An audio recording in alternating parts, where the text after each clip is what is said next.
안녕하세요. 1월 16일 월요일 날마다 주께로 큐티 가이드 시작하겠습니다.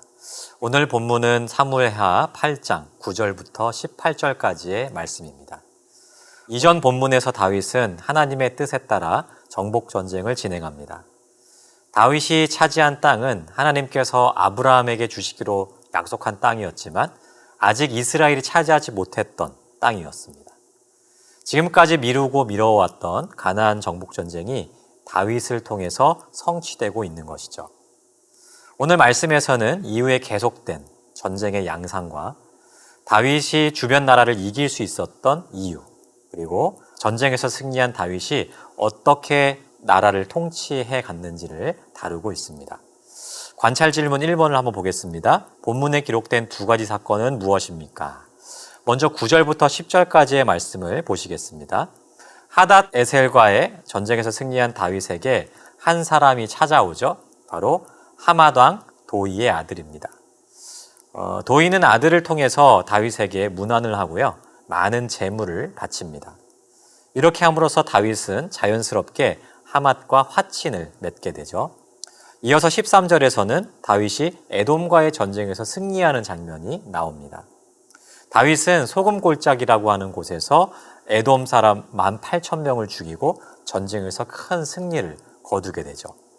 정리하면 다윗은 적극적으로 전쟁과 화친을 맺으면서 주변 지역들을 계속해서 복속시켜 나가는 것을 볼 수 있습니다. 이렇게 큰 승리와 성공을 거두게 되면 많은 경우 오히려 큰 실패로 이어지는 경우들을 보게 됩니다. 바로 교만 때문이죠. 교만하게 되면 방심하게 되고 방심은 곧 실패로 이어지게 됩니다. 그런데 다윗은 그렇게 하지 않았습니다. 그가 큰 성공에도 교만하지 않았다는 거죠. 그가 교만하지 않을 수 있었던 이유가 무엇입니까? 관찰 질문 2번을 보겠습니다. 다윗은 전쟁을 통해 얻은 것을 어떤 목적으로 구별합니까? 11절, 12절을 보시면 다윗이 하맛이 바친 많은 재물들을 하나님께 드리는 것을 볼 수 있습니다. 그뿐 아니죠. 그동안 전쟁을 통해서 얻게 된 전리품들을 모두 하나님께 드리는 것을 또한 볼 수 있어요. 고대 시대의 전리품은요, 곧 군인의 봉급과 같은 것이었습니다. 그 전리품을 전쟁에 참여한 모든 사람들이 나누어 갖는 것은 그때 당시 모든 군인들에게 있어서 권리와 같은 것이었어요. 하지만 다윗은요, 이 모든 것을 자신이 취하거나 혹은 군인들에게 나누어 주지 않았습니다. 왜입니까? 이 전쟁의 주인이 인간이 아니라 하나님이시라는 사실을 너무도 잘 알고 있었기 때문이죠. 그래서 다윗은 모든 전리품을 하나님께 드리고 있는 것입니다. 관찰 질문 3번입니다. 다윗은 어떤 다스림을 실현했습니까? 주변국을 복속시킨 다윗은 곧 이스라엘을 공의와 정의로 다스렸습니다. 하나님께서 오래전부터 계획하고 계셨던 하나님의 나라가 다윗을 통해서 이루어져 가고 있는 것을 보게 되는 것입니다. 다윗은요, 이스라엘이 자신의 나라가 아니라는 사실을 너무도 잘 알고 있었습니다. 어디까지나 자신은 통치의 대리자일 뿐이고 하나님의 종일 뿐이지 이스라엘의 주인은 오직 하나님이시라는 사실을 너무도 잘 알고 계셨습니다. 그렇기 때문에 자기 뜻으로 이스라엘을 다스리는 것이 아니라 오직 하나님의 뜻으로 이 나라를 다스려야 된다는 사실을 잘 알고 있었고, 그렇기 때문에 하나님의 공의와 정의로 이스라엘을 다스려 나갔던 것입니다. 이처럼 다윗은 자신의 주제 파악을 너무도 잘 하고 있었던 사람이었어요. 자신이 전쟁에서 승리할 수 있었던 이유도 잘 알고 있었고요. 이스라엘이 이렇게 강성해질 수 있었던 이유도 잘 알고 있었습니다. 그리고 이 나라의 주인이 누구인지를 너무도 분명하게 파악하고 있었습니다. 이 많은 전쟁에서 다윗이 승리할 수 있었던 이유는 단 한 가지였습니다.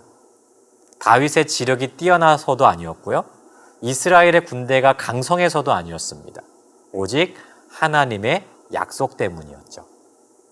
하나님께서 다윗에게 주신 축복의 약속이 성취되었기 때문에 그는 전쟁에서 승리할 수 있었고, 그렇기 때문에 그는 이 승리에도 교만하지 않을 수 있었던 것입니다.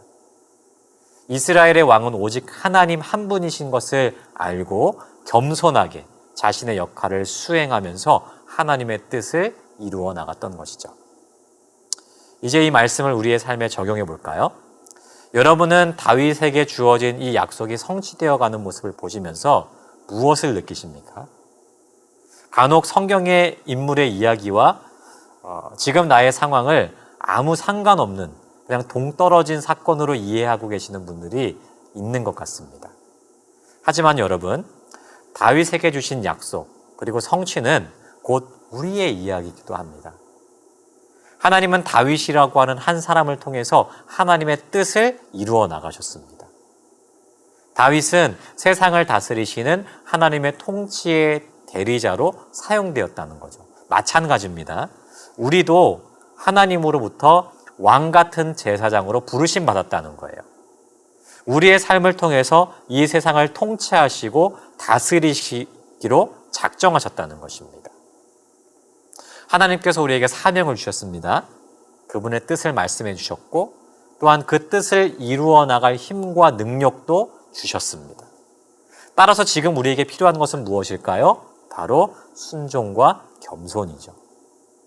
지금 하나님께서 우리에게 주신 사명은 무엇입니까? 그리고 하나님께서 주신 그 사명을 잘 이루어 나가고 계십니까? 때로는 하나님이 주신 사명을 이루어가는 것이 쉽지 않고 어렵다라고 느껴지는 때가 있습니다. 하지만 다윗을 승리하게 하신 하나님께서 우리도 승리하게 하실 것입니다. 이 믿음을 가지고 오늘도 하나님의 뜻을 삶을 통해서 이루어 가시는 저와 여러분 되시기를 소망합니다. 오늘도 일하실 주님을 기대하며 승리하는 삶을 살아가는 저와 여러분 되시기를 소망합니다.